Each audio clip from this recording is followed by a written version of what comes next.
As we all know, Nigeria is now battling with many challenges.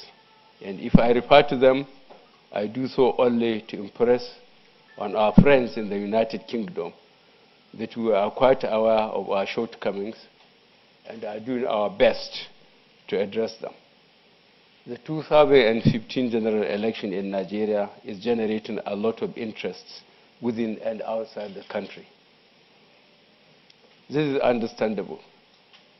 Nigeria, Africa's most populous country and largest economy, is at a defining moment, a moment that has great implications beyond the democratic project and beyond the borders of my dear country. So let me say upfront that the global interest in Nigeria's landmark election is not misplaced at all, and indeed should be commended, for this is an election that has serious import for the world. I urge the international community to continue to focus on Nigeria at this very critical moment. Given increasing global linkages, it is in our collective interest that the postponed elections should hold on the rescheduled dates, that they should be free and fair, that their outcomes should be respected by all parties, and that any form of extension under whatever guise is unconstitutional and will not be tolerated. With the fall of the Berlin Wall in 1989, the dissolution of the USSR in 1991, the collapse of communism, and the end of the Cold War, democracy became the dominant and most preferred system of government across the globe. That global transition has been aptly captured as the triumph of democracy and the most preeminent political idea of our time. On a personal note, the phased end of the USSR was a turning point for me. It convinced me that change can be brought about without firing a single shot.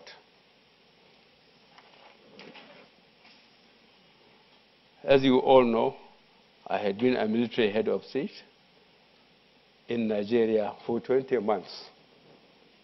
We intervened because we were unhappy with the state of affairs in our country. We wanted to arrest the drift, driven by patriotism, influenced by the prevalence and popularity of such drastic measures all over Africa and elsewhere. We fought our way to power.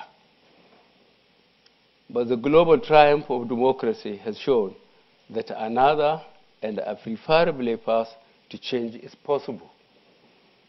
It is an important lesson I have carried with me since, and a lesson that is not lost on the African continent. In the last 2 decades, democracy has grown strong roots in Africa.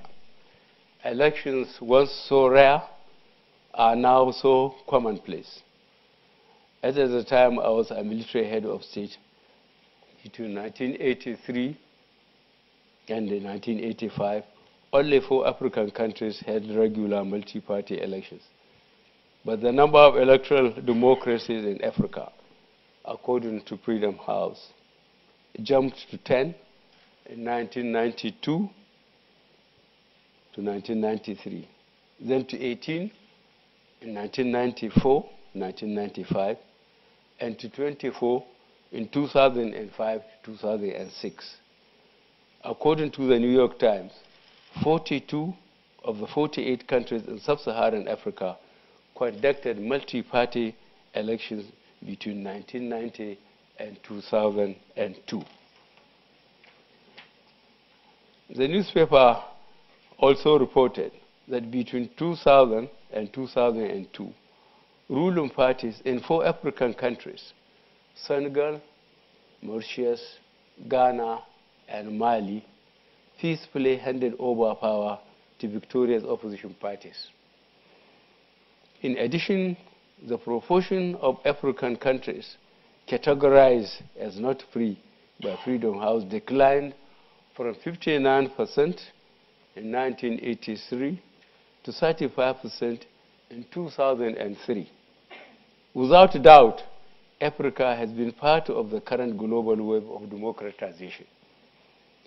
But the growth of democracy on the continent has been uneven.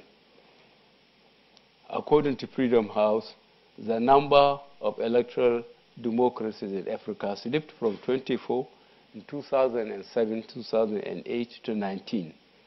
In 2011, 2002, while the percentage of countries categorized as not free, assuming for the sake of argument that we accept their definition of free, increased from 35% in 2003 to 41% in 2013. Also, there have been some reversals at different times in Burkina Faso, Central African Republic, Cote d'Ivoire, Guinea, Guinea-Bissau, Lesotho, Mali, Madagascar, Mauritania, and Togo.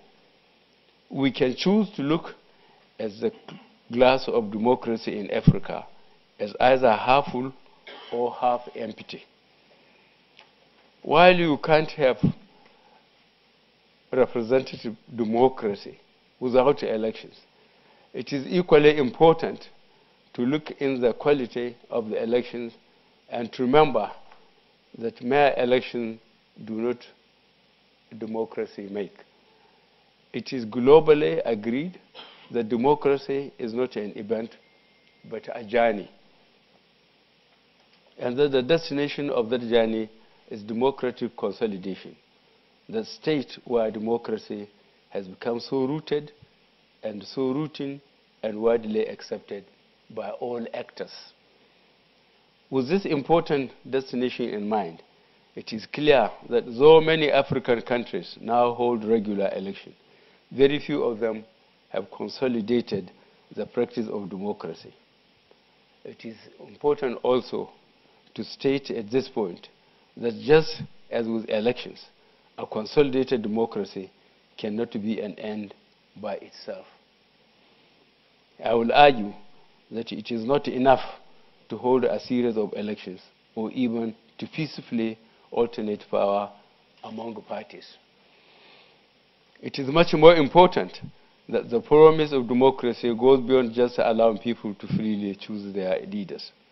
It is much more important that democracy should deliver on the promise of choice, of freedoms, of security, of lives and property, of transparency and accountability, of rule of law, of good governance, and of shared prosperity. It is very important that the promise embedded in the concept of democracy, the promise of a better life for the generality of the people, is not delivered in the breach. Now, let me quickly turn to Nigeria. As you all know, Nigeria's Fourth Republic is in its 16th year, and this general election will be the 5th in a row.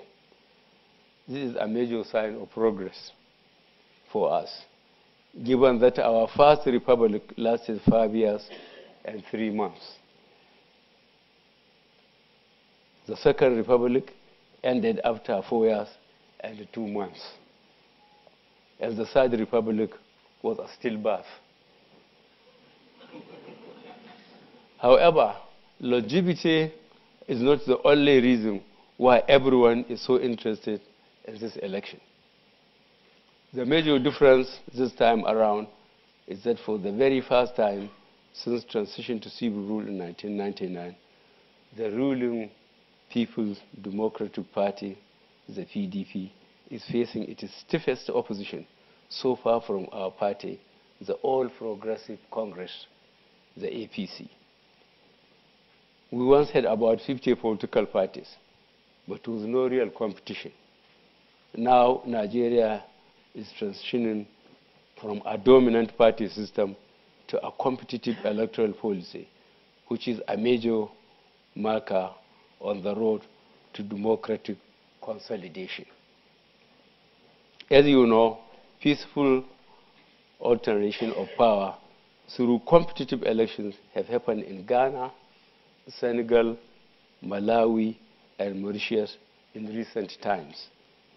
The prospect of democratic consolidation in Africa will be further brightened when that eventually happens in our country, Nigeria. But there are other reasons why Nigerians and the whole world are intensely focused on this year's elections, chief of which is that the elections are holding in the shadow of huge security, economic, and social uncertainties in Africa's most populous country and largest economy. On insecurity, there is a genuine cause for worry, both within and outside Nigeria. Apart from the civil war era, at no other time in our history has Nigeria been this insecure. Boko Haram has suddenly put Nigeria on the terrorism map, killing more than 13,000 of our nationals, displacing millions internally and externally, and at a time holding on to portions of our territory the size of Belgium. What has been consistently lacking is the required leadership in our battle against insurgency. I, as a retired general and a former head of state, have always known about our soldiers. They are capable, they are well-trained, patriotic, brave, and always ready to do their duty in the service of our country.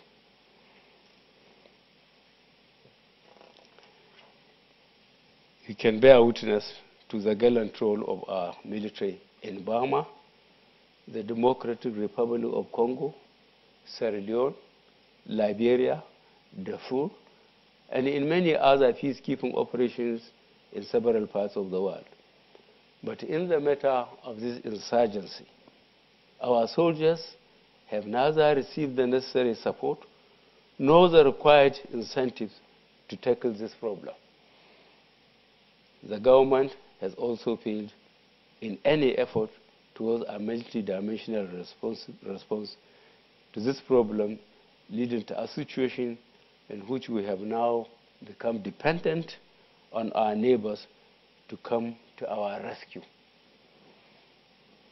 Let me assure you that if I am elected president, the world will have no cause to worry about Nigeria as it has so recently.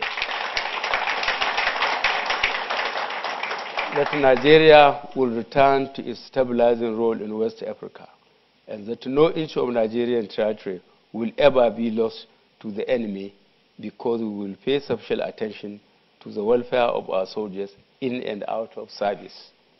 We will give them adequate and modern arms and ammunition to work with. We will improve intelligence gathering and border patrols to choke Boko Haram's financial and equipment channels. We will be tough on terrorism and tough on its root causes by initiating a comprehensive economic development plan, promoting infrastructural development, job creation, agriculture and industry in the affected areas. We will always act on time and not allow problems to irresponsibly fester. And I, Muhammad Buhari, will always lead from the front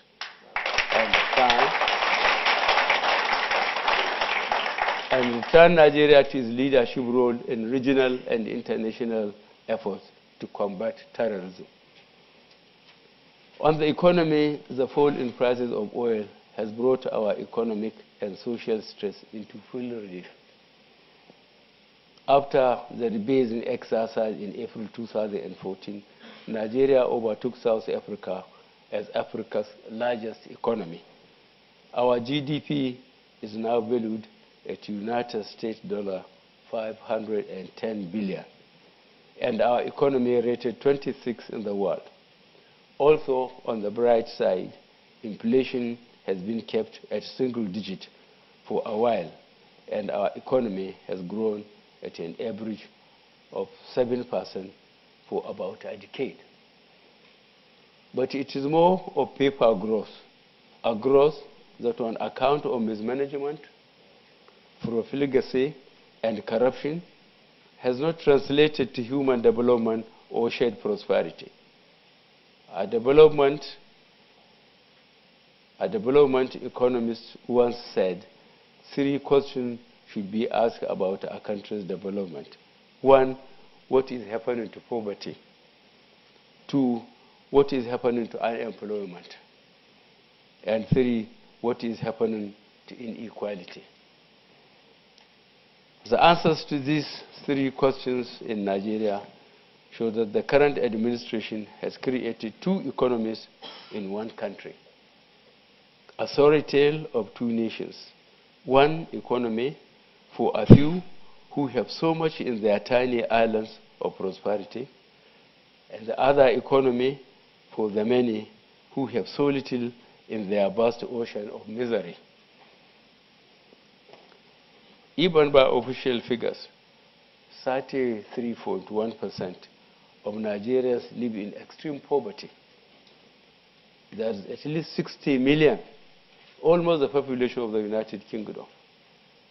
There is also the unemployment crisis, simmering beneath the surface, ready to explode at the slightest stress, with officially 23.9% of our adult population and almost 60% of our youth unemployed. We also have one of the highest rates of inequalities in the world.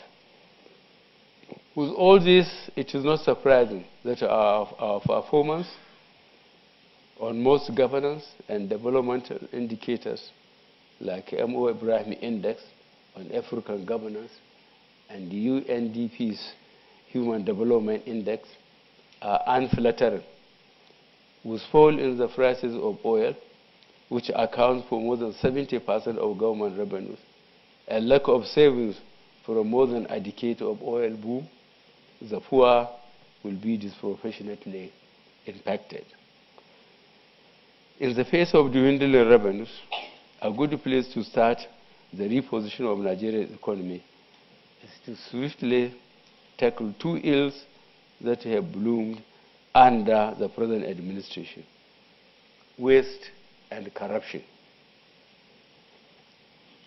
And in doing this, I will, if elected, lead the way with the force of personal example.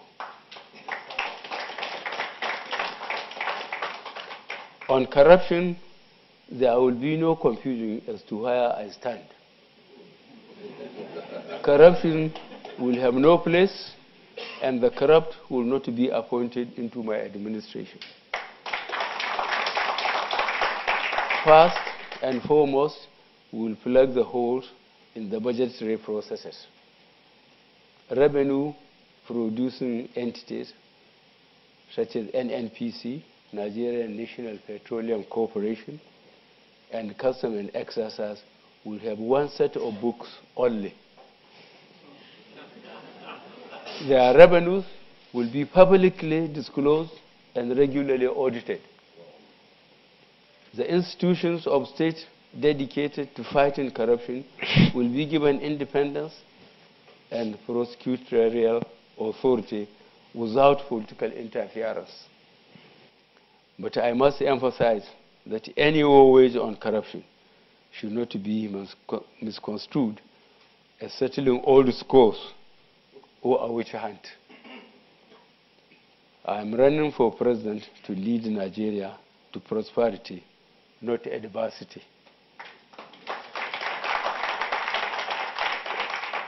In reforming the economy, we will use savings that arise from blocking these leakages and the proceeds recovered from corruption to fund our party's social investment programs in education, health, and safety nets such as preschool meals for children, emergency public works for unemployed youth, and pensions for the elderly. As a progressive party, we must reform our political economy to unleash the pent-up ingenuity and productivity of the Nigerian people thus freeing them from the curse of poverty. We will run a private sector-led economy, but to maintain an active role for government through strong regulatory oversight and deliberate interventions and incentives to diversify the base of our economy, strengthen productive sectors, improve the productive capacities of our people, and create jobs for our teeming youth. In short, we will run a functional economy driven by a world view that sees growth not as an end by itself, but as a tool to create a society that works for all, rich and poor alike. On March 28th, Nigeria has a decision to make: to vote for the continuity of failure or to elect progressive change. I believe the people will choose wisely. In sum, I think that given its strategic importance, Nigeria can trigger a wave of democratic consolidation in Africa. But as a starting point, we need to get this critical election right by ensuring that they go ahead and depriving those who want to scuttle it the benefit of draining our fledgling democracy. That way, we will all see democracy and democratic consolidation as tools of solving pressing problems in a sustainable way, not as end in themselves. Permit me to close this discussion on a personal note. I have heard and read references to me as a former dictator in many respected British newspapers, including the well-regarded Economist. Let me say, without sounding defensive, that dictatorship goes with military rule, though some might be less dictatorial than others. I take responsibility for whatever happened under my watch.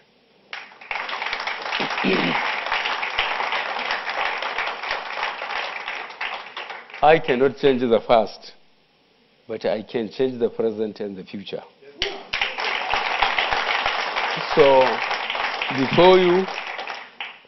Before you is a former military ruler and a converted Democrat who is ready to operate under democratic norms and is subjecting himself to the rigors of democratic election for the fourth time. You may ask, why is he doing this? This is a question I ask myself all the time too. And here is my humble answer. Because the work of making Nigeria great is not yet done. Because I still believe that change is possible, this time through the ballot. And most importantly, because I still have the capacity and the passion to dream and work for a Nigeria that will be respected again in the Committee of Nations and that all Nigerians will be proud of. Thank you very much.